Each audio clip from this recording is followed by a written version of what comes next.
Hi, this is our Easter Seals Bridging Apps program.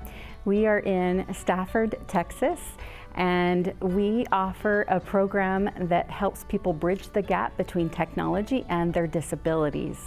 And we work with other agencies in our community, but the big thing that we offer is just working with the families day in, day out to help their students, help their children, and help their loved ones of all ages to learn how to use technology in a way to help them bridge the gap between their differences in day-to-day life. And so today we had an event. It was our open lab, and we pair that with a toddler play group. Many of the people that attended are also clients with our early childhood intervention specialists. There were different therapists here, there were speech language pathologists here, and really it was an opportunity for the toddlers to get together, have their parents there, and learning to interact with them, teaching them vocabulary so that they can really just capitalize on the fact that they're in one space, but also learn from each other and learn different words to talk and grow.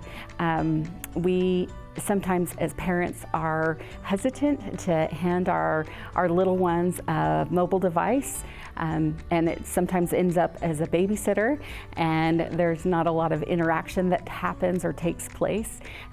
So we share a number of different apps that are free, both on an Android platform and an Apple iOS platform that parents can easily download. We're here within an open lab setting where if parents need help in downloading apps, we can help them with that. And so it's really just looking at some of those apps to teach them little things like hygiene was one we shared today. Peppy Bath Light was a great one, talking about we're gonna brush our teeth, we're gonna wash our hands, and at the same time we're teaching them the vocabulary that comes with that.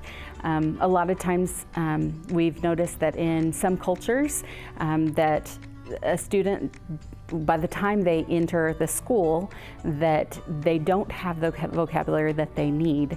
And so if we can capitalize on the time that we spend with them when they're bored and they're asking us for our phone, rather than just handing it to them and say, here you go, and they're gonna go straight to YouTube or stream something, we can interact with them and play some of those fun interactive games where they don't even realize that they're learning.